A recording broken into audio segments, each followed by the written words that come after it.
All right, everybody. Welcome to SAP Day 6. This is the beginning of the third week.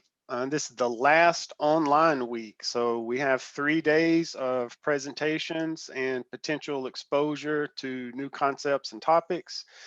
And we only have a short time to try to find what your interest is and then try to build a potential project, something that you can work on in the next several days, or more importantly, for those of you that are graduated or very close to graduating, these are projects that you could be working on moving into the fall.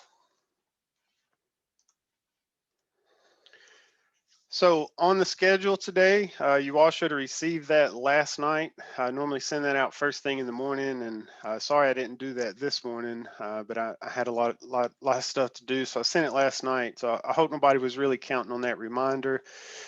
Tomorrow I will definitely be sending it out first thing in the morning. But today, so we have a couple cool things today. Um, and right off the bat, we're going to talk about what's known as the 1890 Scholars Program. And 1890, as you know, is a category of school. So this is part of the HBCU land grant system. KSU is a historical black college and university, and we have a lot of programs that are specific to our students and the stuff that we have going on at KSU. And the USDA, the United States Department of Agriculture, they pay for a lot of this stuff, both in terms of the resources that are available to the students, but they also fund half of the projects that we do for research and outreach. So a lot of the scientists and the researchers that are busy at KSU doing these things that they've been sharing with us over the last couple of days. This is all funded by the taxpayers. You'll remember on day one, I showed you some of the grant titles and the agencies that were funding this particular project, but it's all over the system, and it's like that at many schools, especially state schools. It's very important. And so we have a guy at KSU, Mr. Ed Thompson, who is the USDA liaison to Kentucky State University, and he is the point of contact for broadly this category of opportunity, and he's going to be on here in a little bit to share some about that. And then next we'll have one of our former SAP students from actually she may have did it twice over the last 6 years, but she has since graduated high school, of course, came to Kentucky and went to Kentucky State University, enrolled in the College of Ag, and has since found all kinds of amazing opportunities to apply a lot of the uh, a lot of the environmental sciences that she's been learning. She's adept at geospatial intelligence as well, and most recently she's been at the United States Fish and Wildlife Services. So these are the folks that are tasked with helping manage the wildlife that lives in the environment. So we've talked about a lot of the agencies that play different roles in managing our natural resources, and this is just one of them. And she works in some kind of a conservation program for avian species or birds.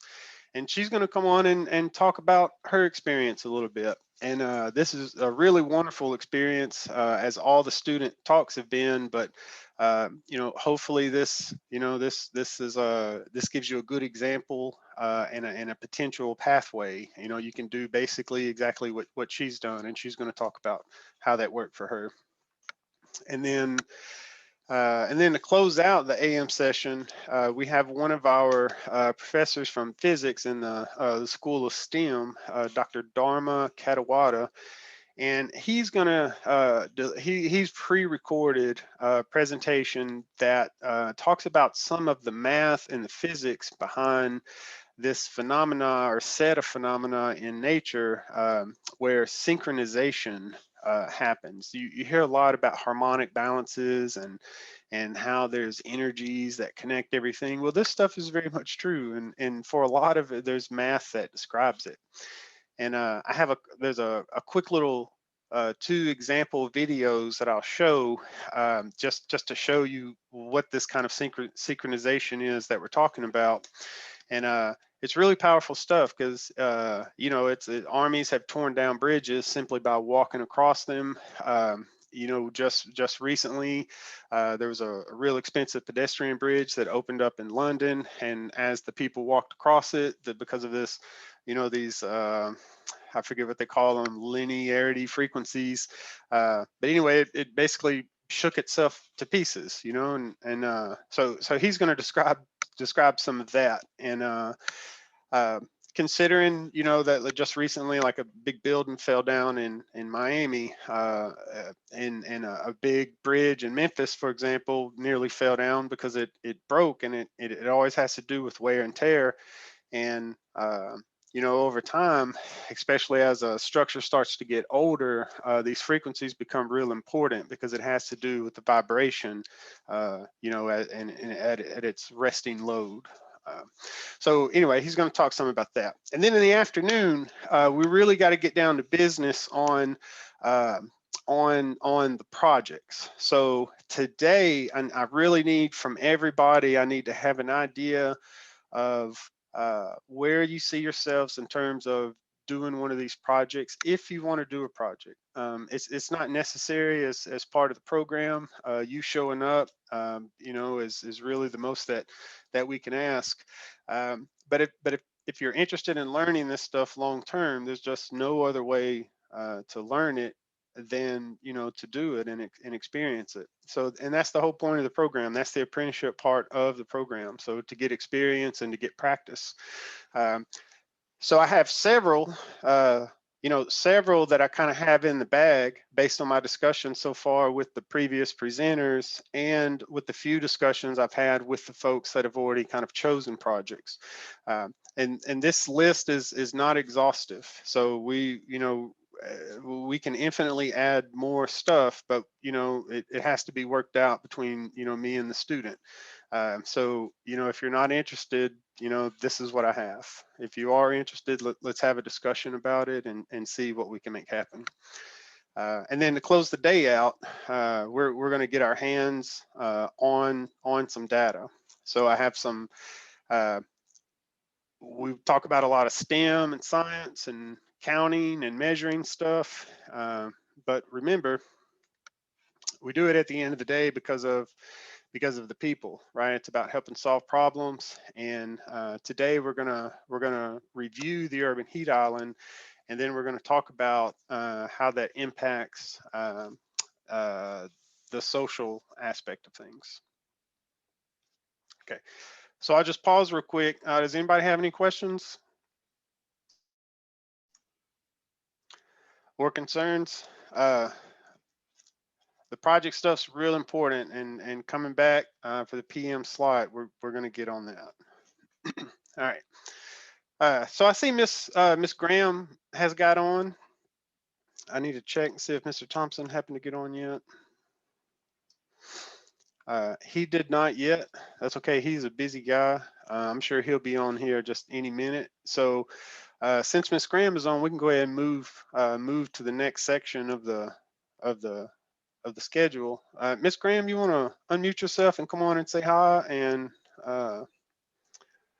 let's see. I didn't ask you if you had slides or anything you wanted to share, but I don't. okay. Yeah. Well, uh, I'll give you the floor, and you can you can share whatever you like, and then I have a lot of questions to prompt you. But we're most interested in hearing who you are, where you're from, and then something about this trajectory where we first met you here in the SAP in this program, and you've done a lot since then, and you're doing some really cool stuff that I guess you just got back home from. So please take it away. Hi, everyone. My name is Simone Graham. I'm a student at Kentucky State University. I'm about to go into my sophomore year. Um, I participated in the SAP program my junior and senior year of high school. And from there, I went to Kentucky State on the 1890 full scholarship, full ride scholarship. Um, I was offered 3 different scholarships from Kentucky State, but I chose that one. And right now, I am a intern with the United States Fish and Wildlife Services. I'm a bird conservation intern. I'm monitoring an endangered species of shoreline bird. So it's pretty cool.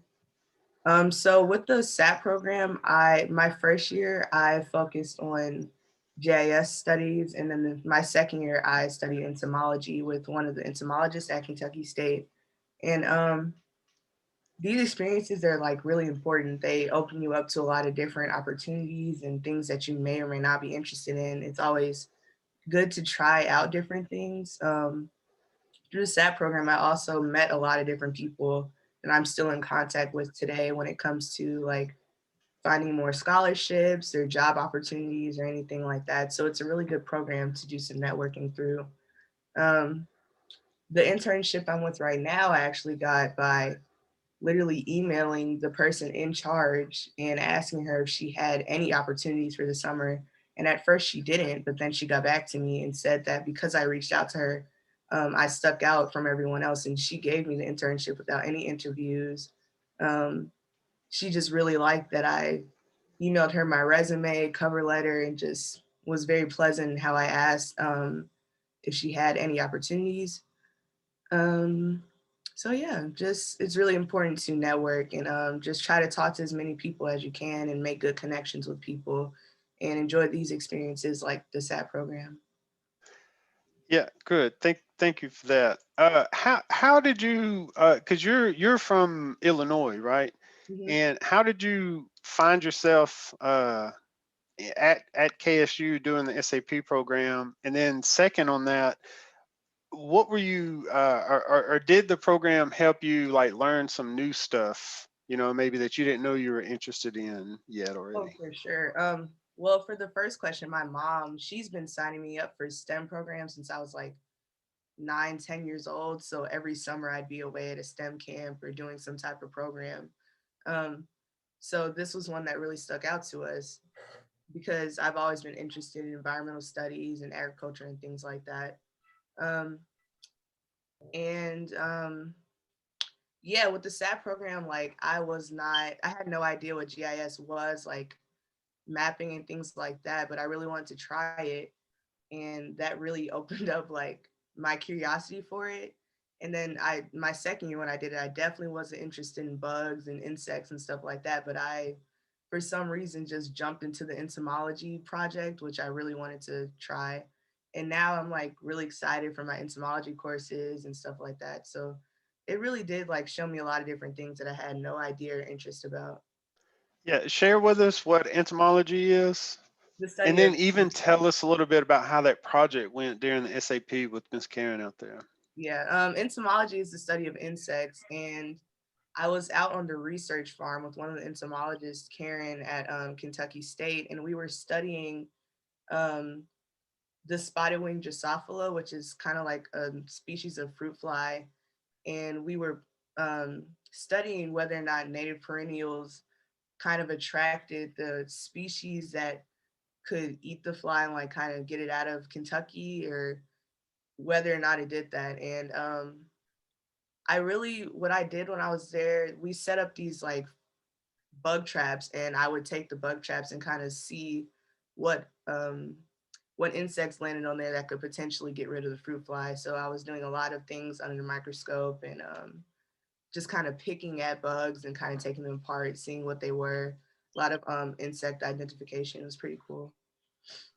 Yeah, so to be sure, we haven't talked a whole lot about agriculture, but we have some folks on that are a little more entrepreneurial mindset, or that are looking at agriculture and aquaculture as a way of producing food for their little local organizations. And a big part of that is of course managing the bugs and the pests and stuff. And traditionally we've used a lot of chemicals, a lot of real dangerous chemicals, a lot of harmful chemicals. So y'all's work is actually building knowledge for farmers in Kentucky, for them to be able to add this knowledge y'all are creating about what bugs do well to naturally combat pests, and then they're applying this stuff on their real farms through extension. Thank you very much for sharing that example. All right. So then you got to KSU. So tell us how it is and or how it was and if it met expectations and maybe tell me your most favorite thing and then go ahead and tell us the worst. Tell us the worst. Tell us the worst. Uh, Okay. and you can choose how you want to do that. But we have them on, so we want to give them some sense of what the experience is going to be like. And the students that are on, please unmute yourself and ask questions if you have them, or put them in the chat and I'll do it. And if you don't want to ask, you can send me privately and I'll ask your question for you. So go ahead. Kentucky State is a really nice school. It's a pretty like small, maybe medium. I'm not sure how that's measured. It's pretty small though. Campus, not a lot of students, and it's really like homey almost. Like everybody basically knows everybody. People are pretty nice. The best thing so far, I've actually really enjoyed my courses and meeting just a ton of different people like through those courses. I made friends that like all of my friends are in my same major. um, and it's cool to surround yourself with like-minded people that are interested in the things that you are. So that was my favorite part. My least favorite part as of right now is probably um, I'd say the food. I'm not a fan of it really, but it's not like awful. There's always something you can get, but some days you're just like, I'm just gonna stay in my room. I'm not gonna go to the cafeteria because it's either way too crowded or it's like the food you're just really not interested in. But there's it could be way worse. Like it's a really good school. It's a really good opportunity to get there. They have a ton of different scholarships and stuff for everyone too, which I thought was really cool. Um, because I was applying to other schools like Howard and like the larger universities, they don't have as much like as many opportunities to give their students money because there's so many of them. But with these smaller schools and smaller campuses, it's easier to get these opportunities. It's easier to get money. It's easier, connect with people, talk to your professors. I can literally call my advisor right now. I can FaceTime her. She'll probably answer. Like you don't get that very often at different schools. So that's really good. Yeah, if I could just jump in real quick, you mentioned the ability to find additional resources to help get school paid for, and we have at least 4 students on that have recently graduated and have already been accepted at KSU, and some of them now are still trying to find additional sources. So tell us just a bit more about because you actually you received some outside scholarships, right? Beyond the KSU, some 1890 themed scholarships. We have Mr. Thompson. He's going to be on and talk about some class of that, but there's several of them. So if you could just tell us real Mhm. quick about the particular scholarship that you got, and then what's expected of you moving forward to maintain that. So I received the 1890 scholarship directly through Kentucky State. There's a couple of them. I applied to the like federal one. There's an 1890 scholarship where multiple colleges are like it's more competitive than the one I received. The one that Kentucky State has is the one I'm on. For that scholarship, you need to maintain a 2.3, I believe, and you need to participate in an organization called Manners, which is a really good it's a really good organization. If especially and you don't even have to be just a part of like agriculture. It's a really good organization for multiple majors.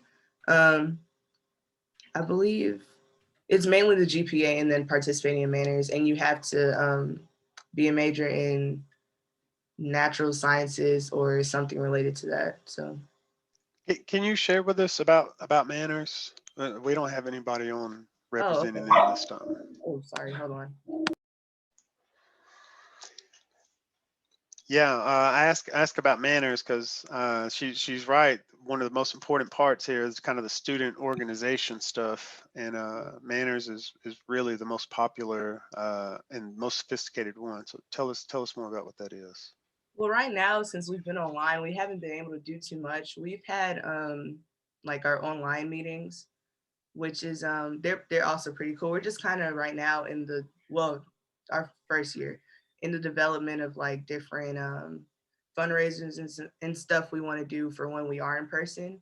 But right now, let's see, Manners was it's a really good organization though. It helps, like right now they have a lot of workshops and stuff that we do, and they send out like tons of emails about different internships and different scholarships we can all apply to. What else do we do? There's when we're in person, we're gonna be able to like travel to different like events and compete against other Manners organizations and different competitions and things like that. And of course, the organization has, you know, your president, vice president, et cetera, which you can run for, and we vote for them. So it's pretty cool. And then you'll do a lot of campus stuff, a lot of, I don't know, do they work on any kind of projects, community service kind of things, or? Haven't because of COVID yet, but I'm pretty sure like this upcoming Yeah, year. okay. COVID ruined everything. Yeah. Yeah. All right. Well, I haven't seen any questions come in on the chat. This is getting close to the end of this little section. So for the students that are on, especially for the ones that are coming on campus real soon, this is a great student to ask any additional questions. You all had better questions than I did for our previous speakers. Mr. Harper or Miss Sophie, Mr. Comp, anybody want to jump in there?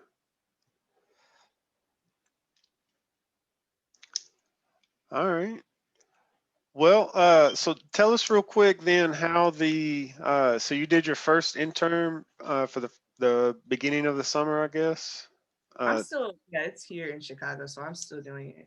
Okay. Well, tell us a little bit how that's going. Like, man, on what's the scenery like, and how involved are you, and I don't know, what avenues are you learning? You know, share something with us. Hand up. I didn't know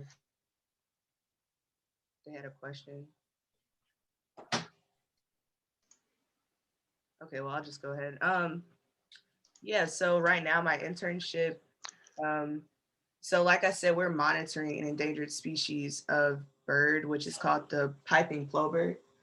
And half of my half of my job is on the beach while the other half is on my computer. So when I'm at the beach, I'm surveying the birds to see what kind of behavior, like I'm observing their behavior, I'm observing the predators surrounding them. I'm observing how they react to different things, and I'm also the median of communication between the 200 other monitors we have that also watch the species from 6 a.m. to 8 p.m. and the higher ups of like the different bird organizations. So they come to me and another intern to kind of do the communication, like scheduling and any questions, any conflicts they have. Um, when I'm at home, I'm working on different projects like our social media or we do a lot. Yeah, right now I'm working on a lot of social media and like data entry. It's a really cool job, especially like for as a freshman, like it's a really good opportunity. I'm the youngest one working there right now. And it's also cool. They allow us to hop on other projects through the Fish and Wildlife Services. Like I'm going to be doing some something with like plant biology this week. I'm not sure yet, but monitoring some plant species, and it's really good networking as well. All right. So there's no telling what might come out of that. Do you work also with like adjacent agencies? Yeah, there's a few like the Chicago Ornithological Society and like there's a few, and then the USDA. We work directly with them as well. I've met a lot of people with the USDA. Um, I forgot who else, but a lot of different government agencies because it's a federally protected area with that I'm working with the birds. So it's pretty cool. That's great. Mr. Coles, you have a question? Or is somebody in your group? Yes, we have this is Jeff Coles with the Academy at Tea Garden and here in Lexington, Kentucky. And we have a student here who has a question. Yeah, let us know your name and where you're from. Hi, I am Julianne, and I am from Lexington, Kentucky, Domes Garden Education Academy.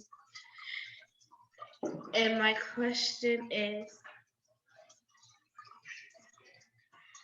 why did you choose K-State? Like, why did you want to go to K-State? Yeah. So when I was applying to other universities, I was trying to get a hold of like certain people, and they would do little things like wouldn't email me back for like 2 weeks, wouldn't answer the phone, and that really I did not like that at all. Like I feel like if I have something like a question or anything, they should get back to me quickly or as soon as they can. With Kentucky State, I could call somebody directly to their phone, they'd answer. I could email them, they email me back within like the next 30 minutes to an hour, which I thought was pretty good. And then I did the SAP program, and those were my like first 2 years coming to K State, like at all. And I met people like Jeremy, and like I made other connections. And so I knew immediately if I went to K State, I'd already have really good connections with people. I knew the campus pretty well by going to the SAP program. Um, and they offered, like I said, a lot of good opportunities when it comes to getting money and like different scholarships and things like that. So Yeah, that's right. Thank you. Thank you for acknowledging that. And I mean, that's really the whole point of it is just to expose you to the folks. So, Miss Graham has shared, she met a lot of people. She worked on several projects, and basically everybody opened the door and said, come be with me. Actually, I think when you first got here, there was a struggle over exactly where you were going to land. There were so many options, and that's always the case. If you want to do it and you really want to learn the stuff and you want to get involved, there's no shortage of opportunities. It's really an embarrassment that we have. It's just there's so much to go around. Mr. Coles, feel free. Yes, this is Jeff Coles with the Academy at Tea Garden, and we have another question. Hold on. Um, are Tell me you, your name. I'm Ariana Kennedy, and Cool. I go to Beaumont Middle School or Lafayette. And I want to know, are you in a sorority, and like why did you join? oh, I'm not in any sororities right now, but a few of my friends are interested. And from my experiences on campus with the sororities and fraternities, they have a really large presence at Kentucky State University. There are plenty of organizations that would love to have you, and they host plenty of events and things like that where you can meet them. And they're really good for networking, whether it's for job opportunities or just learning. They love to teach, they love to talk to people. So on K State, they definitely have a positive presence on campus. But I'm not personally a part of any um, group. Okay, thank you. Yep. Yeah, the sorority or the fraternity stuff, they do have a lot of events, and most of our students are involved in some way, and there's a lot of leadership opportunities. So if you're an influencer of people and you try to change hearts and minds, that's a great avenue to get connected. We have some really great examples of students that are just doing really special stuff, not far removed at all from KSU. We have Uh, another question here, Mr. Sandifer. yes, sir, please. What's your Hold favorite? on, you gotta tell me who you are, your name. Hi, my name is Leila Vadigama, and I just wanted to ask what's your favorite subject? Oh, my favorite subject. I can say, let's see. I think my favorite class so far has been either animal science or global perspectives to agriculture, food, and the environment, which basically it kind of talked about like what different parts of the world kind of comparing how they do certain things, like whether it's growing food or like what else did we talk about? We talked about a lot of stuff. We talked about a lot of different problems that have to do with agriculture, food, and the environment that happens in different parts of the world, which I thought was pretty cool. How does that align with where you saw yourself when you were really young, like just in high school, like freshman in high school, maybe? Yeah, when I was like a freshman in high school, I just say my favorite like subject was science or like biology, which right now biology was pretty cool, but that's definitely not my favorite anymore. So I've definitely always been interested in the sciences, like any kind of science, whether it's chemistry or biology. But now that I've gotten to K State, it's definitely narrowed down more because the classes have finally gotten more specific. So Good, thank you. Any last questions, Mr. Cole, from your group? No.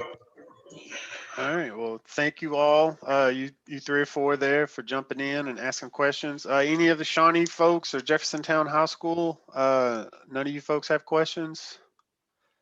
Even the couple that are going to be on campus in just a short while. All right. Well, if they have questions, Ms. Graham, I will get back with you, and if you have any closing comments, I appreciate you. I'd really appreciate you being on here and talking with us and answering. If you have like kind of a sign off little statement, feel free to deliver that.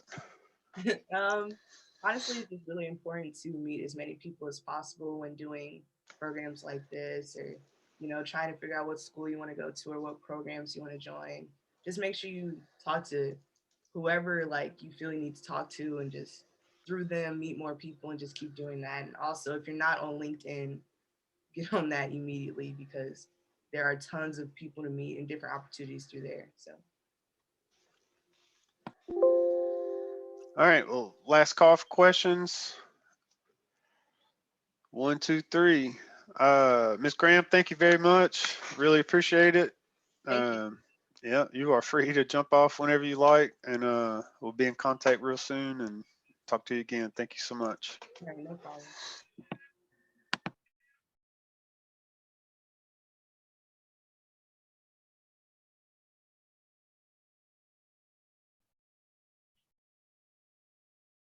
All right, just give me a second here. Let me get my screen back arranged.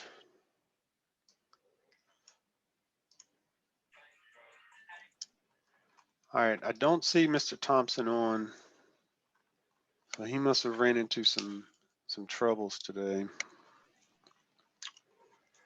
But anytime he jumps on, we can let him come on. He has a lot of materials to share as well. So there's websites and there's a lot of paperwork that's available around that'll describe that. So here in a little bit we can look at that.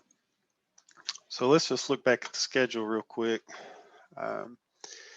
Now, Dr. Dharma Katawada, he has prepared a pre-recorded presentation that discusses synchronization, as I was sharing earlier. And just to give an example of what we mean, let's take a look at what that looks like.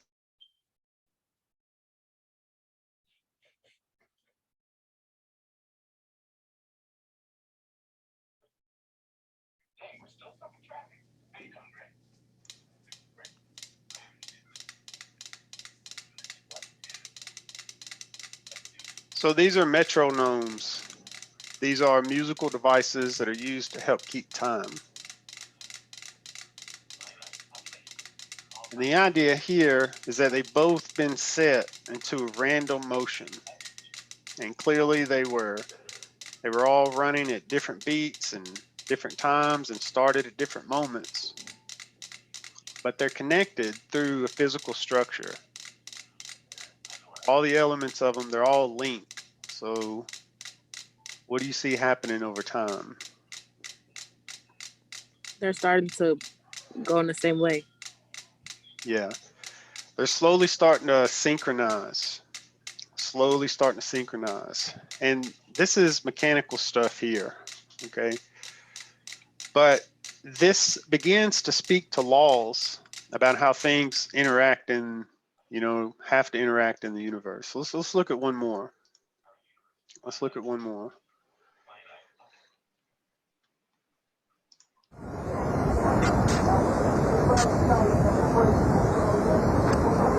This is terrible quality, but it's the best video that can be shown. This is a problem was first coming to light. 1991, $20 million pedestrian. Riverfront development. Same type stuff we're doing.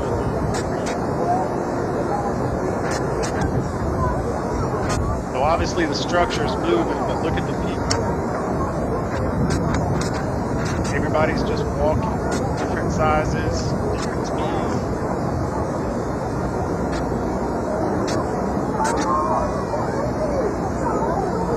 But they're all connected through the bridge. Everybody's energy. What happens over time is the harmony, harmonic frequency becomes certain wavelengths of motion.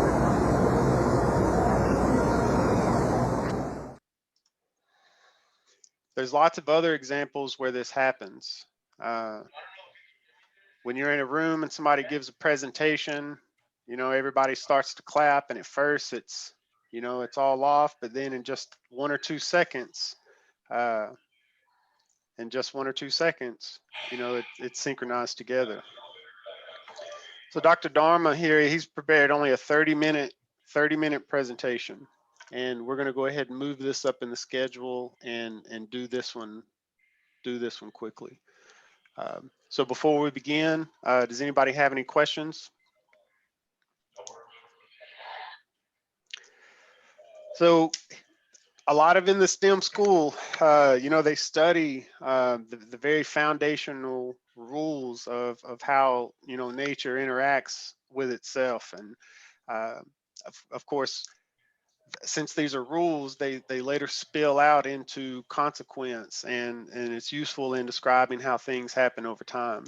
So he's going to go over some of the math behind that topic. Hello, everyone. This is Dharma Katyura. I'm a physics faculty at Kentucky State University. I'm trying to share some one interesting physical process, physics, something that can be a little bit explained by, I would say little bit explained by physics. And that mostly it is a natural process we observe in nature, that can be observed in nature. So let me just share you something about that physics phenomena, okay? So for that, let me share my screen. Okay, share my screen. I'm just going to share my PowerPoint. And if you have any question, if you come up with any question, then make sure you send me email. I will provide my email and address at the end of this presentation. So let me start with this, the title. It is Synchronization of Oscillator in Nature. So something we observe in nature. We are talking about oscillator. So I'll just share you some basics of oscillator. And the key thing is synchronization. Okay, so I think there are other words, similar word in place to replace synchronization. We can say like collective behavior. So common behavior, right? So we are, of course, when we talk about synchronization, we are dealing with many oscillator. So it's just not just one oscillator. So that we are going to learn, right? And this is my outline. I will give you basic definition of oscillation and oscillator.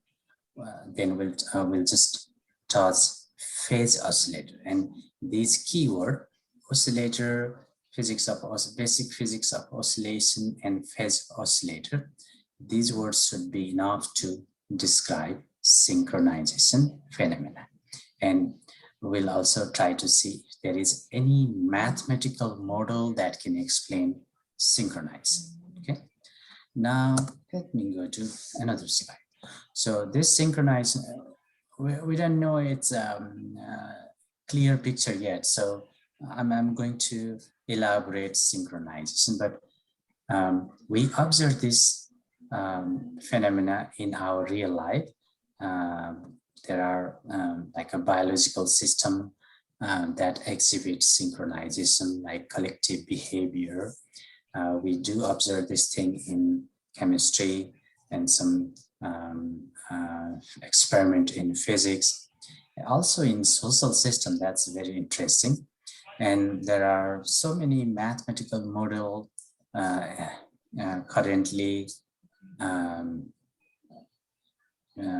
presented to describe these natural phenomena, but not yet successful explanation of this natural process. We'll talk about its positive and drawbacks, positive side and drawbacks of this mathematical modeling. So before we get clear picture of synchronization, let's talk about oscillate. What is oscillate? Like a swing, it's just oscillating or repeating same type of motion in certain interval of time.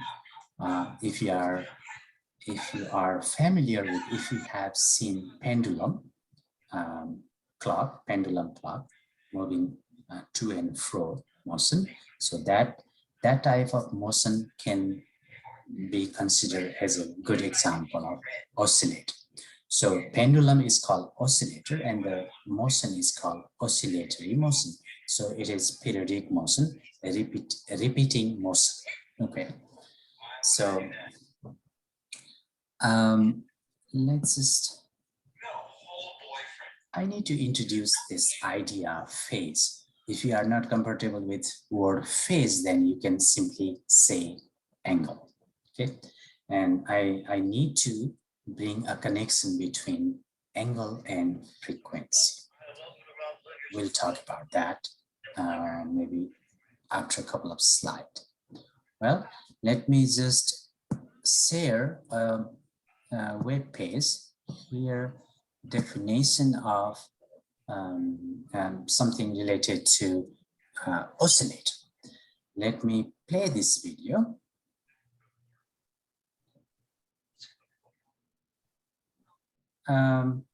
See here let's just call the first diagram, the movie clip with k is equal 1.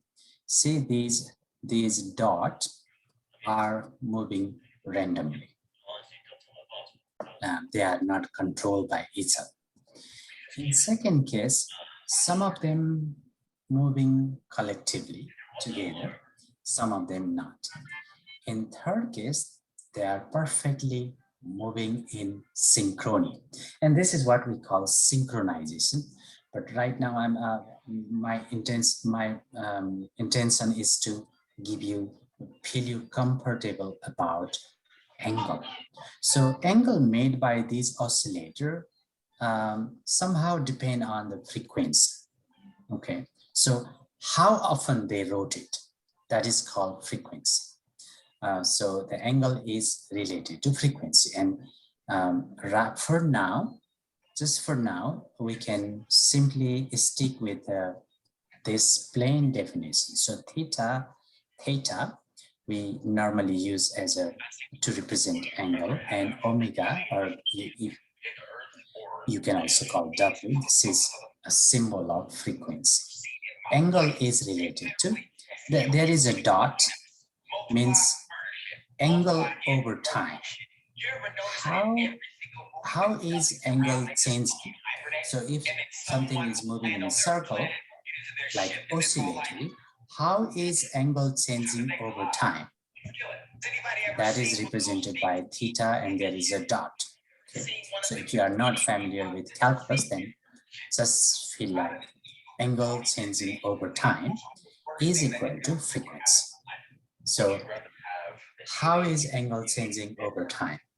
That gives how many cycles a particle is making in a circle while moving around a circle. So that's a basic physics, mathematical, a basic formula from physics.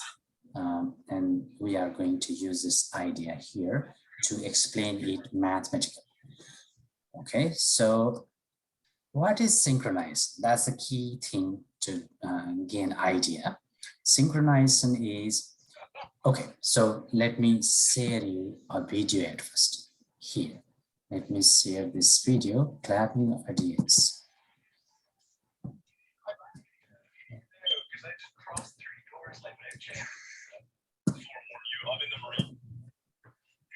I'm just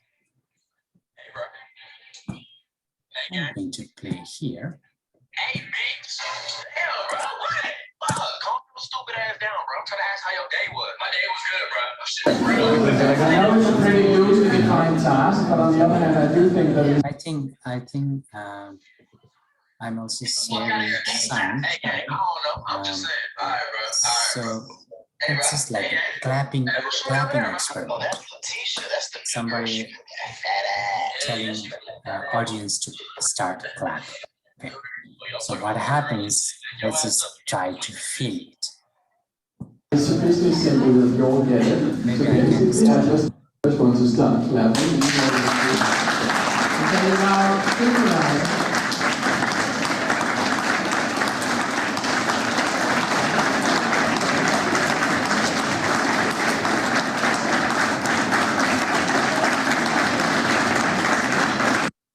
So what happens here? Initially, there are many people. So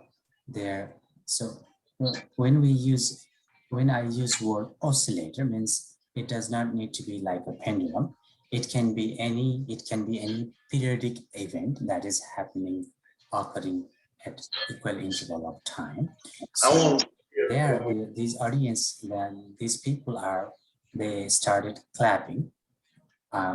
So when they start clapping for maybe a couple of seconds, the sound is incoherent. It means there is no rhythm, right? But when after some time, they automatically the sound automatically becomes like harmonic, or the sound automatic, that the clapping, the sound coming from clapping, that automatically gains some harmony. Means it is synchronous. That's why I'm using word synchronous here, in a rhythm. Initially, it does not happen. It takes some time, but that some kind of rhythm is formed after some time. Now, let me just play for a second.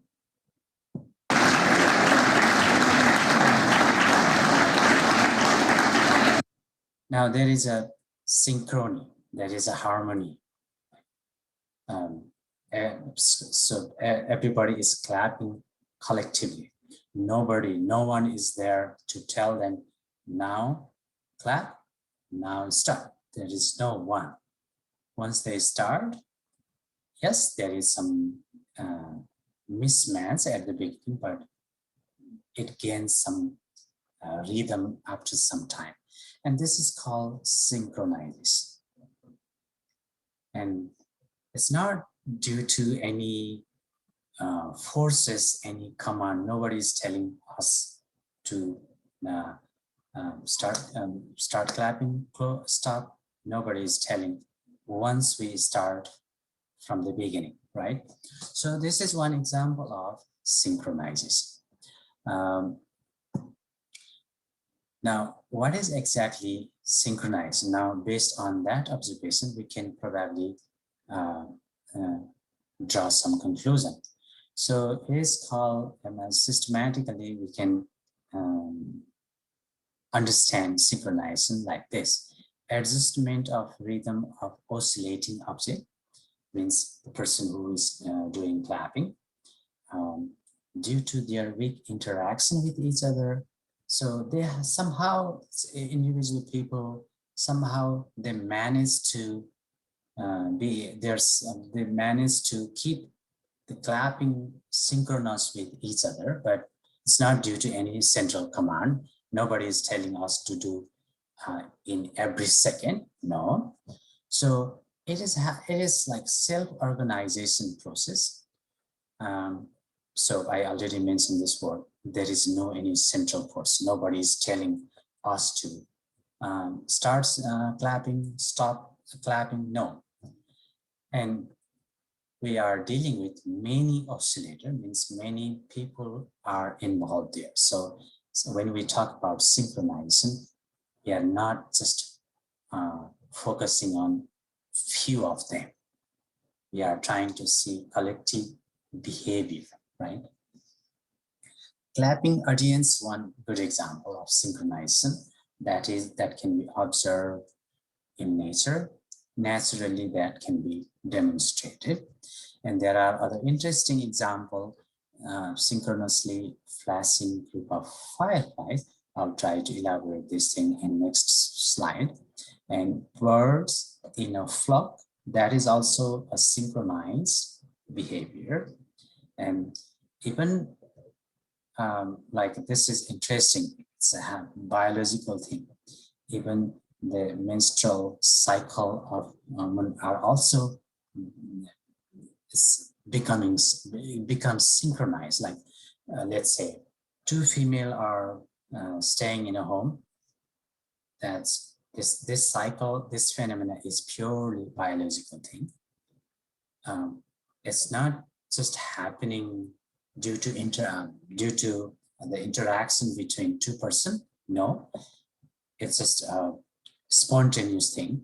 But interesting thing is, if they are staying there for a long time, these cycles are the duration of these cycles are coinciding with each other. That is what we call synchronization. That's interesting. And probably you heard about London's Millennium Bridge. It's just like a synchronous behavior because many people were crossing the bridge at the same time. So bridge was a little bit oscillating, but because of the synchronous behavior, synchronous motion of all individual, there was excess vibration in bridge, and that ultimately collapsed. So that was also that is also a good example of the related caused by synchronization. And Tacoma Narrows Bridge, if you have not heard this thing, then just Google it. That is also something interesting based on synchronization event. There are other examples like rhythmic response pattern of pacemaker cells in the heart. These cells are also synchronously behaving. And Parkinson's disease, like synchronously firing of many neurons, result in tremor, and that is also just one good example of synchronized. Okay, so we went through clapping audience. Now let me show you this thing. So these, the picture quality may be not so good, but these are all male fireflies. I heard that we observed this type of display in a couple of national parks in US. So especially these firefly, they are native of South Asia. Male fireflies, they just gather in a tree in like an evening time. Biologically, they are trying to attract female. So they start flashing. At the beginning, their flashing remains totally incoherent. No, they are not catching any rhythm, but after a certain time, their flashing becomes synchronous. So they are flashing at an equal interval of time. Most of these fireflies are flashing at the same time. So it becomes very interesting, attractive display. And I heard something like that type of display was used as a navigation tool in early time. So this is also a biological phenomena we observe in nature that can be explained by this synchronization. Okay, we have another example, bird in a flock. So their motions are so coordinated with each other. So this can be also one example of synchronous behavior, synchronization pattern. Let's go further. Now, these are the, is there any mathematical modeling, like can we describe, can we explain these phenomena mathematically? Of course, these phenomena are occurring naturally. So, but is there a way to explain them mathematically? There is one person, notably Japanese physicist. I think he's not a physicist. I think he's a chemist. So his name is Kuramoto. He proposed a mathematical model to explain these natural phenomena. And this is what we call Kuramoto model. Theta, if you are not aware of word phase, then just consider angle. So angle are like, okay, per pendulum like thing, we can use word angle, but for fireflies, what's the meaning of angle? No, so I'm not using theta just to represent angle. It can be any periodic event, okay? So flashing on and off, that can be considered as a periodic event, and that periodic event has to do with frequency. So how frequently that periodic event is happening, that's why. So let me just call theta by, let me just use word periodic event for theta, and omega, or you can also call W, that is just frequency. So if these are like fireflies, if they are flashing independently, then we can use this simple mathematical definition, mathematical term, connection. So I am using, since we have many oscillators, so I can be 1, 2, 3, 4, maybe 1,000, maybe 10,000, maybe more. So that's why I'm just using a subscript I. I stand for individual oscillator, and omega or W is their respective frequency.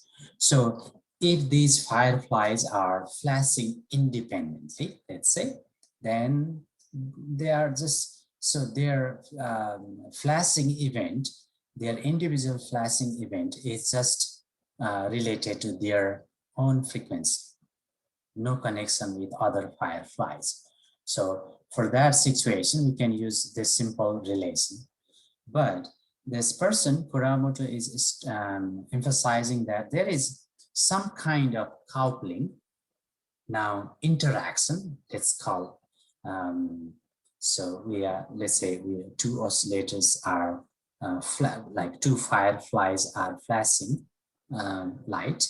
So at some point, after a certain time, there occurs some interaction. So maybe one firefly adjusts timing by looking another firefly. So in language of math or physics, we use word interaction. So we more commonly we use word coupling. So there occurs some coupling between these oscillator if they are synchronously oscillating, right? And that's something we observe in real life, means there must be some interaction from here. Let's just not worry about this mathematical thing here, but let's just call this entire portion as interaction or coupling, okay? So that's why I'm using word coupling strength here. Sinusoidal, it's just using a sine function. Don't worry about that. It can be another type of function. All to all means each oscillator is interacting with another oscillator. So that's why I'm using word all to all. Now, each oscillator runs independently to its own natural frequency in absence of.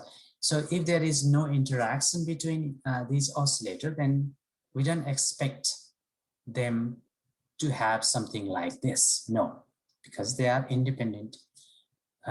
So this term disappear like in the first formula.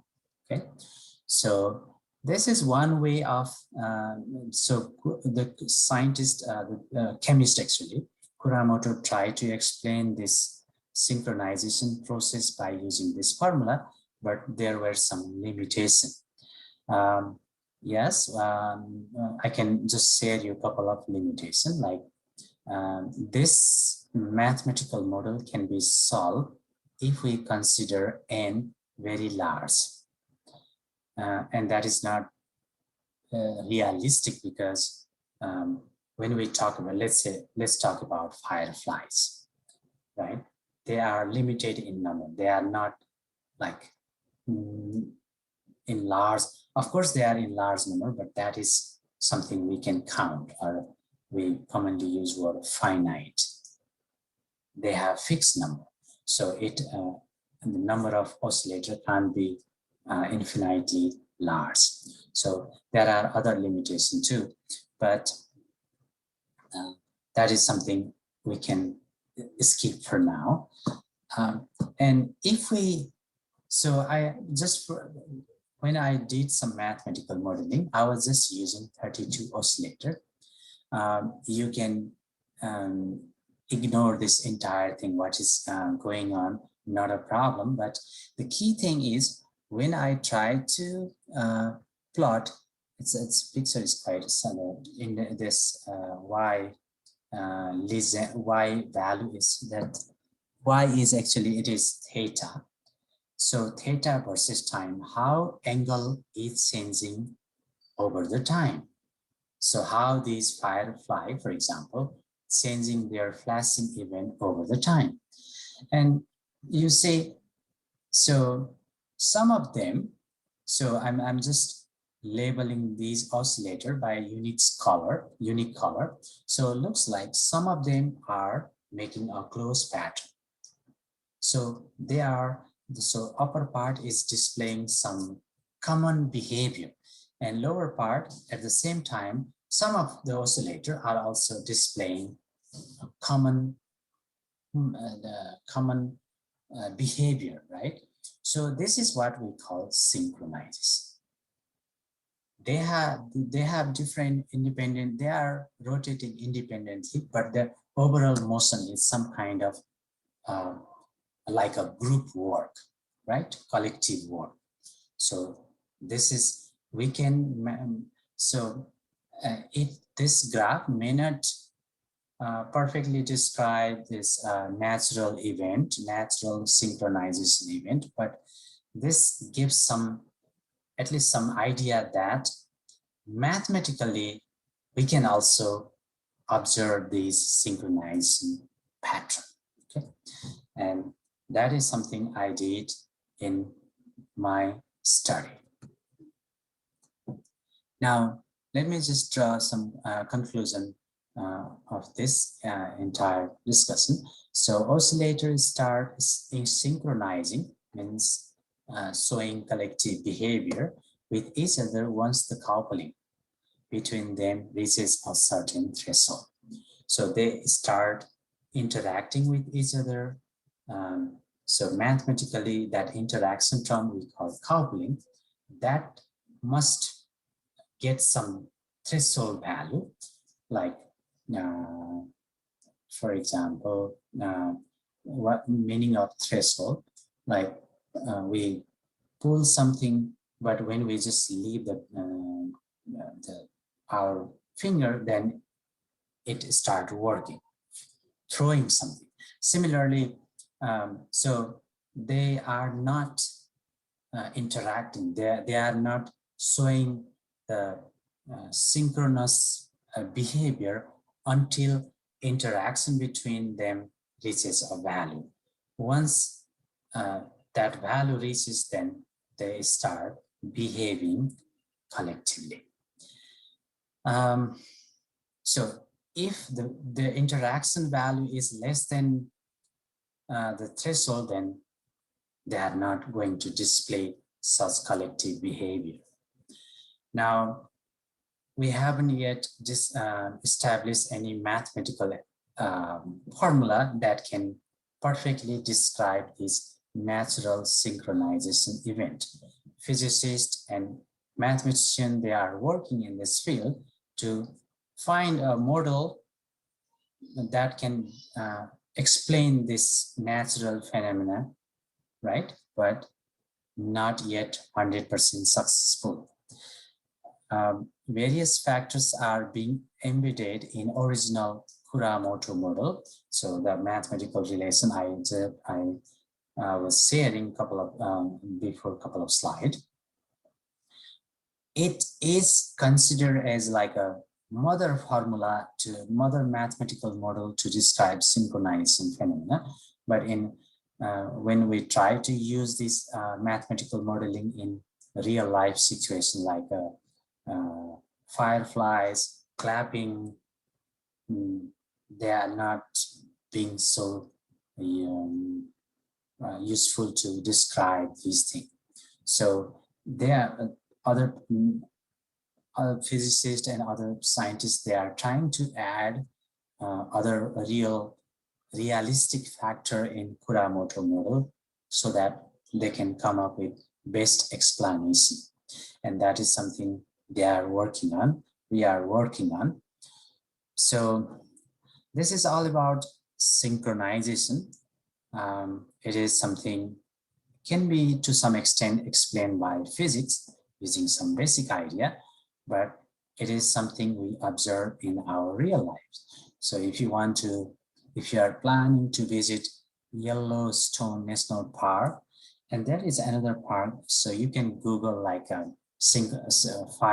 synchronizing of fireflies. If you Google it, then you can probably find the information, exact location where we usually observe these synchronized event. And for clapping thing, you can also try like you can invite a couple of friends, you start clapping. At some point, you feel that synchronous behavior, and so these are something we can observe in our daily life. Okay, hopefully I gave you some idea of synchronization. So if you have any question, if you need some clarification, or if you want to use some idea of this slide, you are very welcome to send. Please send me email.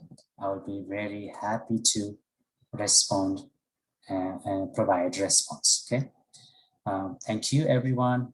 Enjoy.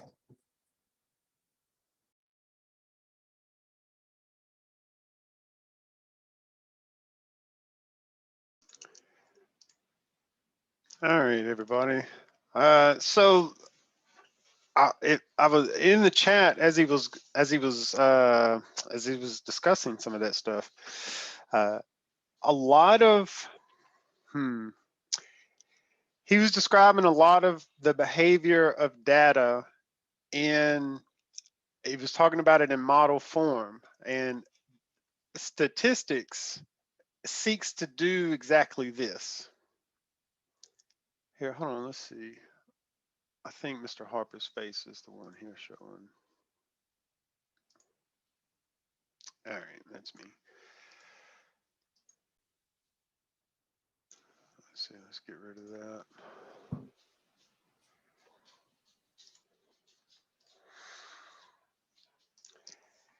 And what I'm going to actually be talking about after lunch, when we get to the hands-on activity, is we're going to revisit this notion of the urban heat island, and then we're going to, take one step further and talk about how that interacts with people.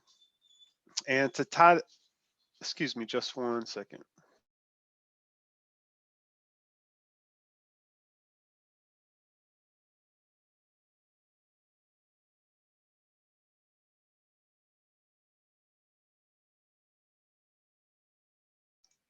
Sorry, I had to get my dog situated. All right, so we're going to revisit the urban heat island, and we're going to talk about how that interacts with people. So to tie that back to what he was saying, he's in the business of math, and what they try to do is create mathematical equations. Remember, math is the universal language. They try to create equations that describe stuff in nature. So to give you a good example, when you build a building, perhaps one of the most important physical natural equations you have to take into account is gravity. So gravity is really well known. I forget exactly the number. It's something like 9 point something meters per second square.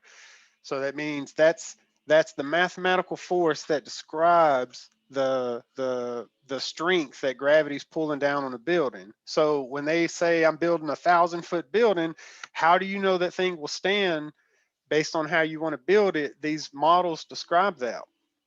We showed two previous examples about that Millennium Bridge in London. Had that gone on, that shaking, it would have tore the bridge to pieces. There's some examples from like 100 years ago in Europe where some armies were going across bridges and they were lockstep, and the bridge basically fell down because it wasn't designed to accommodate this natural harmonic. It's a sympathy, right? It's like an energy, a sympathy that the physical world taps into. Okay, so it becomes really important. It may have seemed real heavy there because it was all math and charts and stuff, but that's how you use statistics to describe how the real world is behaving. Okay, so back to urban heat island, I have been showing you examples of what the data says about the urban heat island.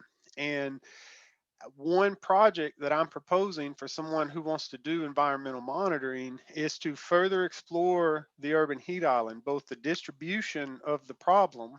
So I've been showing you maps. There's a statistical analog for that, a chart, a line chart that shows exactly that same kind of information, and you'll build those. And then you get other kinds of information to see how these things interact. And you end up with a mathematical formula, just as he shows, that describes how the socioeconomic fabric interacts with the urban heat island. We will model that. And this later then gets into how you mitigate it and where you spend the money and how effective it is. And we're gonna explore that. So let me just check real quick to see if our presenter happened to jump in. I didn't get an email, but I also didn't send everybody reminders. So if he's not able to make it, I'll prepare some stuff about the 1890 scholarships, particularly for you four that graduated and you Jeffersontown folks that are very close to graduating. This is the #1 opportunity, I believe, the 1890 scholarship, both the federal and the state level, because in addition to the funding that they provide all these additional opportunities, all these activities, and then all this additional staff who are connected to that program. So you're, it's more. It's more. Did anybody have a question? Anybody have a question on anything thus far?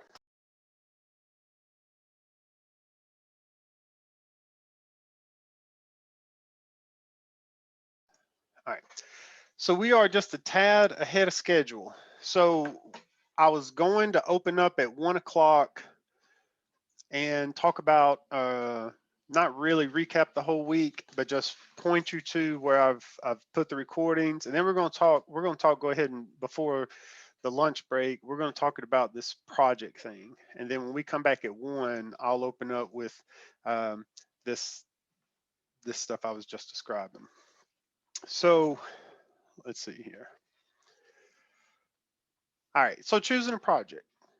Some of you I've already talked to about projects, and this is probably a good time to be putting stuff in the chat here. What do we have to do? So, well, let me do one thing first. We spent all of week 1 introducing concepts, and people. And during their presentations, they shared some whatever the opportunity was there. So, for example, we had this hands-on activity on that first Monday where Mr. Bruce Griffiths did some additional hands-on stuff with the kits that we provided. There's still a lot that can be done with that in a scientific way. There's lots of experiments that you could do, especially for you sports-oriented folks, because it all has to do with how the nervous system is acting in the body, and it gives off electrical impulses that can be recorded using these devices, and you can ask interesting questions about that. Maybe there wasn't a lot in the STEM school.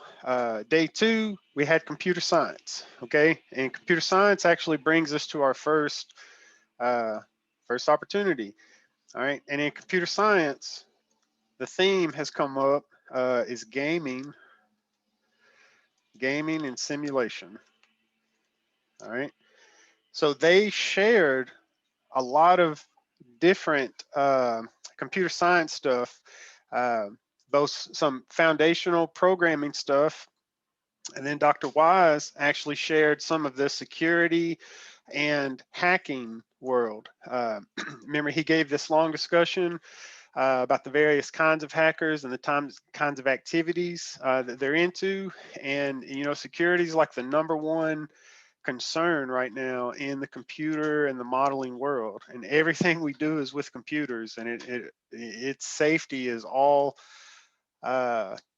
it's all built on the secured, you know, the security of it all. And that's where, you know, all the opportunity is for criminals as well to steal or to do ransom or malware stuff or whatever. So you know, if you're thinking about the future and your career and all, that's, you know, that's one potential avenue for you.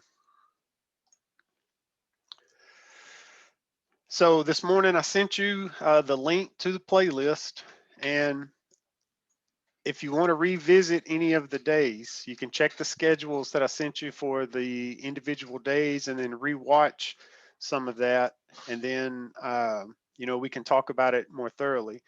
Now, 2 people, so there's computer in the chat, computer science, gaming, and simulation. So 2 people have already kind of signed up for this. And they're at different levels, and that's okay. What we're trying to do is just get to a point to where you're learning what it is that's involved in this task, right? And you just pick the skill up one after the other. It really doesn't matter where you jump in at. Okay, so I have some links, and I'm going to make up separate sheets for these classes of ideas that I have, and you'll have these today, and tomorrow you'll either have to have rejected everything or have chosen one of them. Okay, and when we were done today, I'll send this out in some kind of a format where you can, you know, look at it and see, you know, I'll record everything that I'm trying to get out here. So there's computer science and simulation. So let's go back.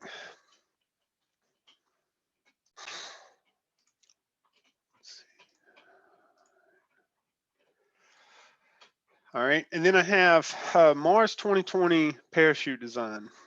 Now we didn't have a presentation about this just yet, but what this involves is designing equipment that can safely descend an egg. Okay, so we're going to Mars, and the way that we get there is we fire a rocket toward Mars, and it's going unbelievably fast when it gets to Mars, and you have to crash into the atmosphere to slow down, and then fire boosters to further slow down, and then they still hit the surface of Mars, and they got to be big parachutes and bubble wrap and all kind of stuff to save the payload when it gets there. So they are trying to figure out how can that be done better, cheaper, more efficient, lighter, or whatever. So they have this Mars 2020 is just a whole nother world, and there's all kinds of activity. The globe stuff that we're doing fits within that as well. But this particular design, there's an app involved where you can record this egg's descent and you can measure that and see how fast it's happening and quantify it.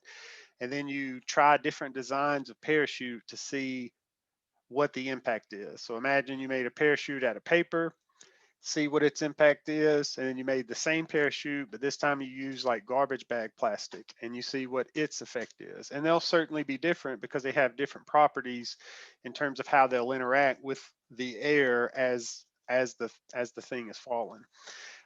And while none of our faculty are connected to this project, this is a cool thing that some of the other programs are doing, and we can make it available here. Now, it doesn't involve that much, a little bit of string and some tape and some plastic, and you can try whatever materials that you like.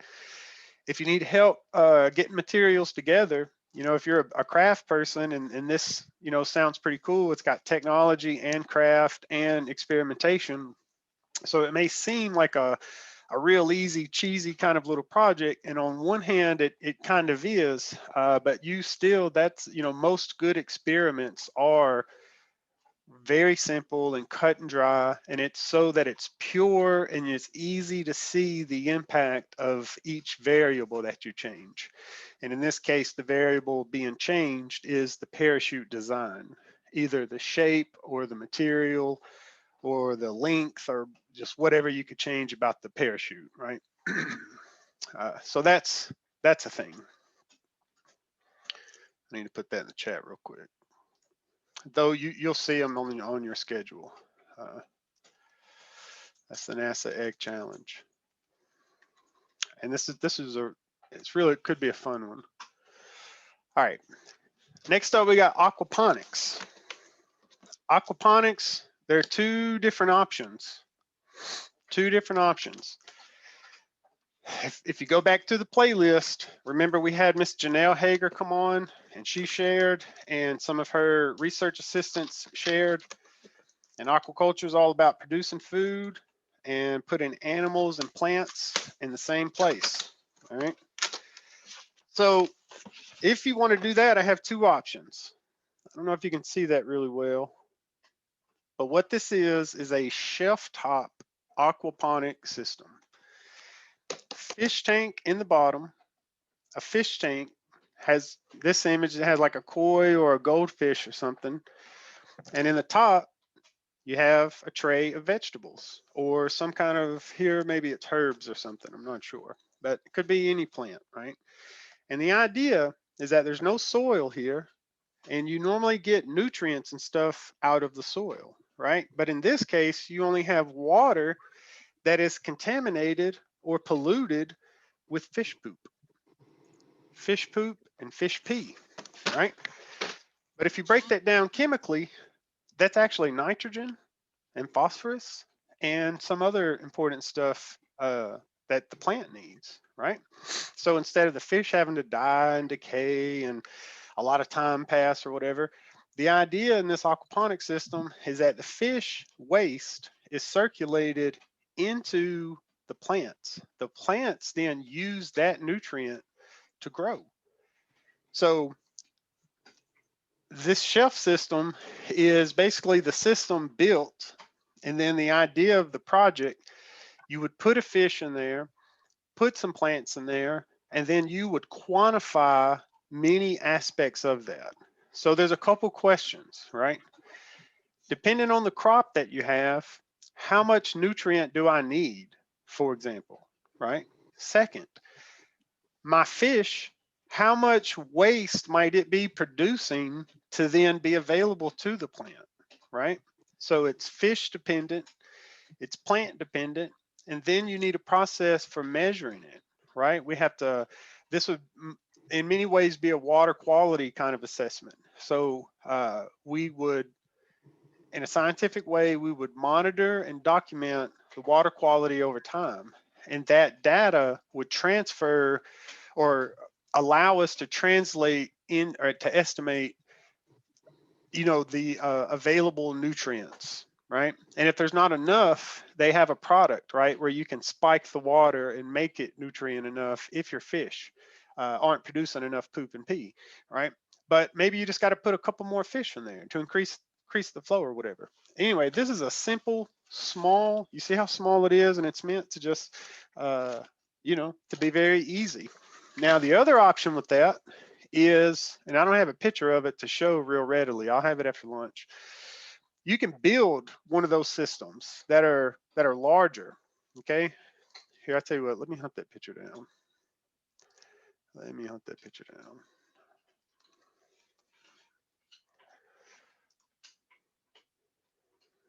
Yeah, right there.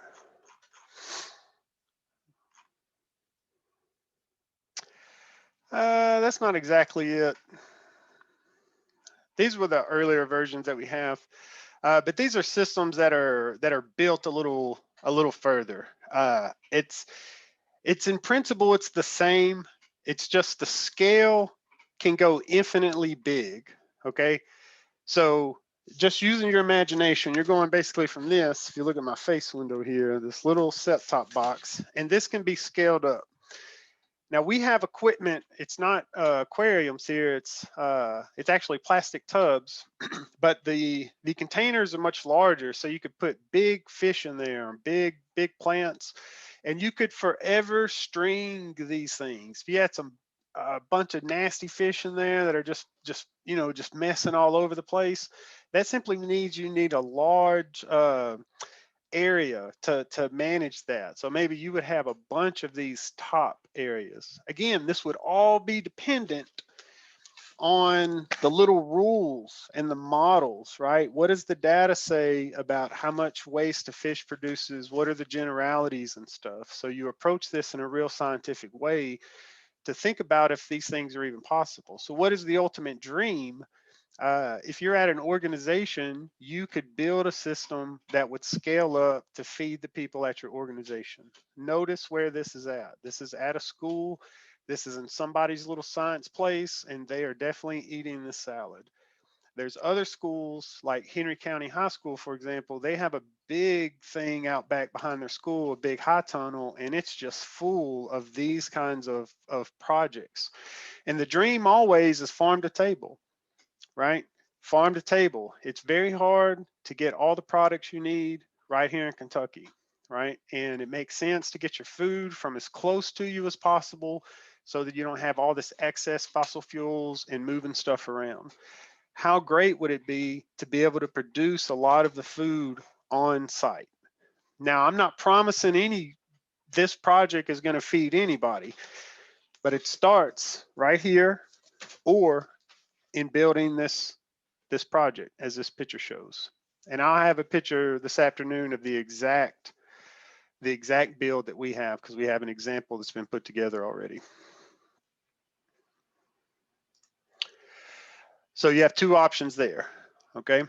And the last thing is environmental monitoring. And tomorrow is GIS day, and they're going to talk about all kinds of problems, and you're going to see all kinds of maps and get lots of examples of how geospatial data, which is mostly mapping and drones and sensors and satellite stuff, how that's used to watch the world. And we've kind of been talking about it, and the urban heat island is a perfect example of that, okay? And everything's bundled in. And then today at 1 o'clock, I'm going to discuss the socioeconomic side of it, right? So here I have it marked as Census 22, but really what we're going to explore is this whole idea known as environmental equity, all right? And it's really the human and environmental interaction, okay? And mostly this program is about science and the hard part of it, but remember right, why do we do it? We do it, you know, for the people. We do it to problem solve. We do it to make people's lives better, okay? So the final project that I'm offering thus far that I have ready to go is going to be one such project in choosing. I'm going to show you Jefferson County because that's where I live. I actually did my master's thesis on urban heat island stuff and just measuring the change over time. And I tippy-toed around this socioeconomic side of it, and it's only become a bigger issue in the last couple of years. And in fact, today at 11 o'clock, the the education department or meeting to discuss how do we allow room for more talk and discussion about this environmental human interaction stuff that we're going to discuss today. That's all centered around equity. So if you're interested in science for public policy or for helping people, this environmental monitoring project that I'll be offering today will speak to that. And like I said, at 1, when we come back, I'll do the presentation and tell that story a little more thoroughly. All right, so I will open it up for any questions about anything from today or anything about these projects. Okay, I'm going to be talking to everybody. So if I don't talk to you live here, if you don't unmute and speak up, I'm going to be calling you this afternoon, and we'll get this thing worked out, because remember, that's really the whole point of it. I'm really glad you guys are showing up and at least being receptive to the information that's coming out. But the whole goal is that you'll find that cool thing that speaks to you, because if this is the kind of education that you're going to get, as Simone was saying earlier, you want to get plugged into it right away. And you just, as she shared, everywhere she goes, there's just a whole nother buffet of opportunity, and there's so much need for people who want to do this kind of work. She said she got the thing and didn't even really have to interview for it. She was just calling and asking, hey, do you have something for me? And they made it happen. And I hear that all the time. Any questions or any comments?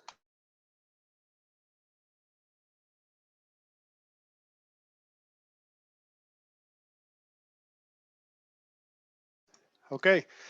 Well, that brings us to the end of the AM session, and we even covered some of the PM session. I'm going to touch base with our AM presenter and see if we can make a few minutes for the afternoon. But we will come back at 1 o'clock, and we'll pick up right here with the activity, and that probably will take about an hour.